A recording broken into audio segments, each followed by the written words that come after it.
E a polaridade, como eu tinha dito um pouquinho atrás, ela afeta na solubilidade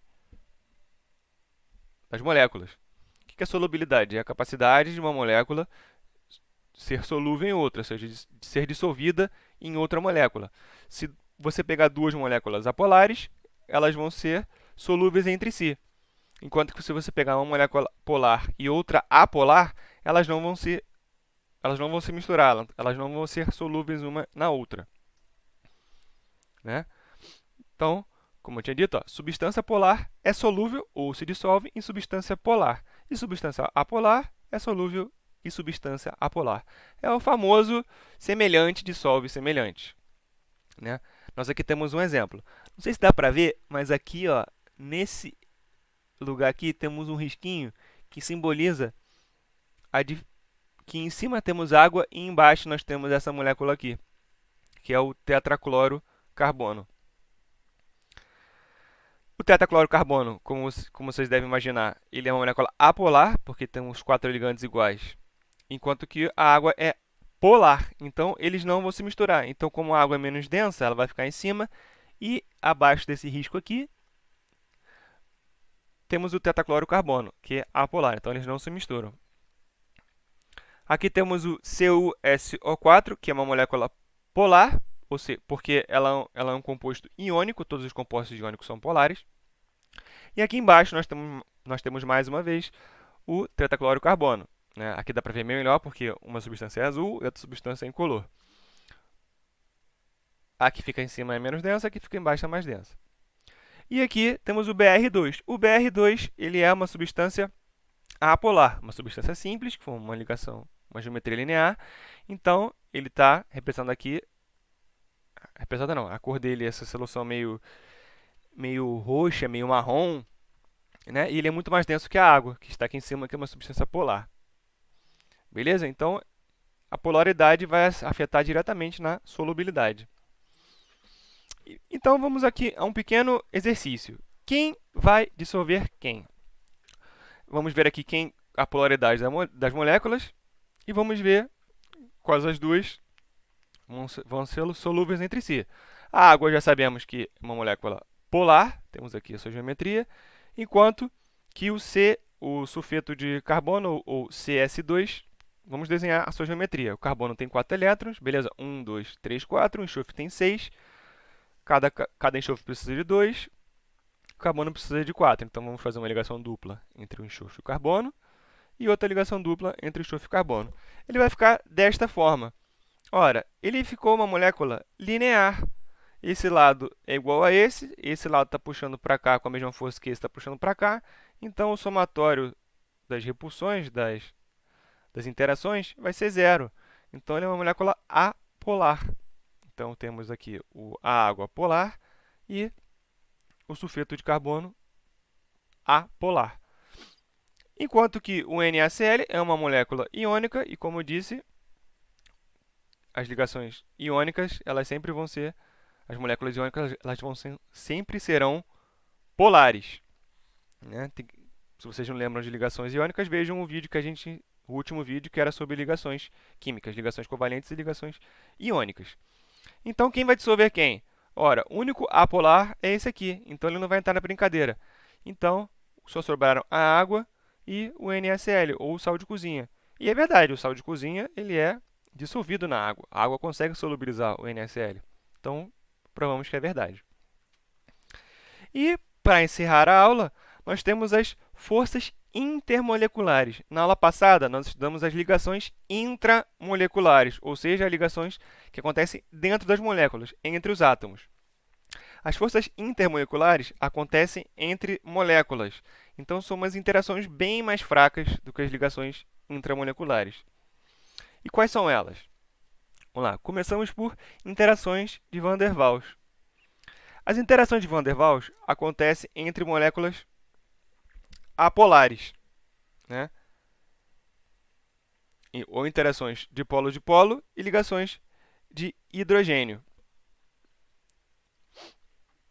Dipolo induzido ou força de London. Como as moléculas apolares elas não têm um polo, magnético, ou seja, não tem uma parte positiva e uma parte negativa explícita, elas acabam sendo induzidas a formar um polo parcialmente negativo, é isso que quer dizer essa letra grega delta, minúscula. Então ele formou um polo parcialmente negativo e um polo parcialmente positivo. Dessa forma, eles conseguem fazer uma interação entre duas moléculas. Aqui temos o exemplo, uma molécula de I2, né? Uma substância simples do gás iodo. A eletronegatividade dos dois é igual, então teoricamente ele é apolar, porque não tem diferença em eletronegatividade. Então, acaba que, por indução, um iodo vai ficar parcialmente negativo e o outro iodo vai ficar parcialmente negativo. Dessa forma, quando duas moléculas de iodo se encontrarem, a parte parcialmente negativa vai se encontrar com a parte parcialmente positiva, eles vão acabar formando uma interação. E essa interação é o dipolo induzido ou força de Landau. E essa interação ela é a mais fraca de todas, porque é um polo que não é verdadeiro, é um polo induzido, né? Podemos ver aqui um esquema de várias moléculas de iodo interagindo. Ó. A parte positiva interagindo com a parte negativa, por cima ou lateralmente. Então, formando aqui uma interação entre as moléculas de iodo. É importante dizer que as forças intermoleculares são o que definem a coesão das moléculas.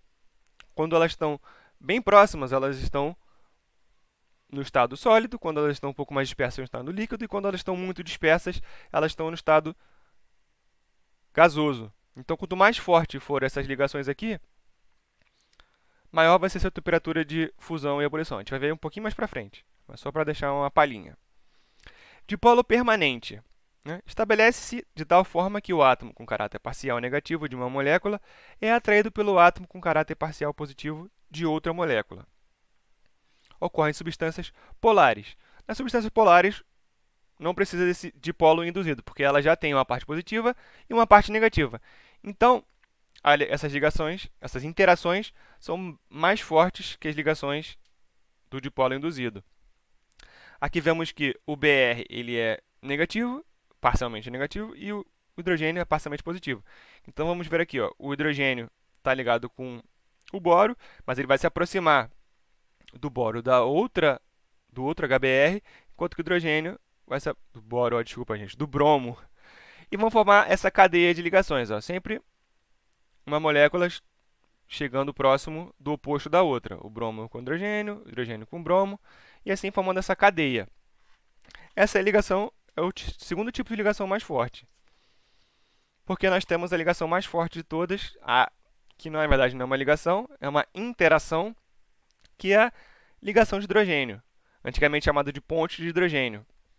Ela acontece quando temos um hidrogênio, aqui destacado em azul, interagindo com um átomo de N, O ou F, nitrogênio, oxigênio ou flúor.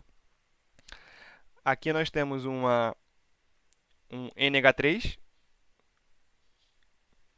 e aqui nós temos o NH3, que é uma molécula que pode fazer ligação de hidrogênio. E aqui temos outro exemplo da água. A água é uma molécula que faz ligação de hidrogênio. Por quê? A água é H2O.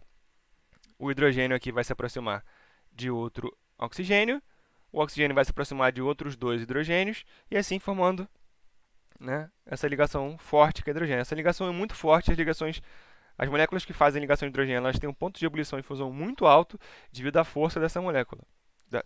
A força dessa interação. Como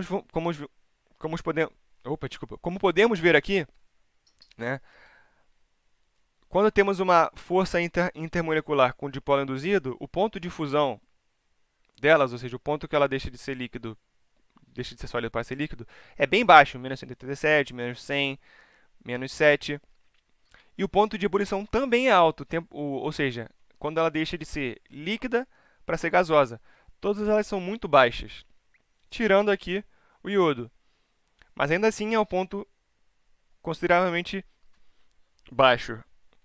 O dipolo permanente, a gente já pode ver que o ponto de fusão e ebulição já é um pouco maior, mas ainda é baixo. Né? Aqui, menos 86, menos 92. O ponto de ebulição menos 67. Agora, quando temos a ligação de hidrogênio, podemos ver que a coisa é bem diferente. Aqui nós temos o ponto de fusão a 0 graus da água e o ponto de ebulição a 100 graus. Então, quanto mais forte for a ligação intermolecular, maior vai ser seu ponto de fusão e ebulição. E aqui temos o diamante, que é uma macromolécula, e o ponto de fusão e ebulição dela é muito, muito, muito grande.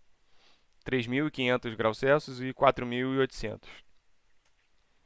E para finalizar, temos aqui só um gráfico mostrando as forças das ligações. Então, é da mais fraca para a mais forte. Então, temos o dipolo induzido como mais fraco e a ligação de hidrogênio como a mais forte.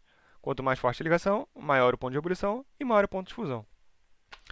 Então, por hoje é isso, pessoal. Espero que vocês tenham entendido a matéria. Eu sei que foi difícil, eu sei que foi eu fiquei voltando várias vezes ali. Faltou desenhar algumas coisas, mas tenta entender a nossa limitação em edição de vídeo, edição de slide, edição de imagens. Qualquer coisa estaremos disponíveis no Facebook. Essa semana quem estará disponível é a professora Ingrid e, como sempre, teremos uma lista de exercícios acompanhado da aula. Muito obrigado pela atenção.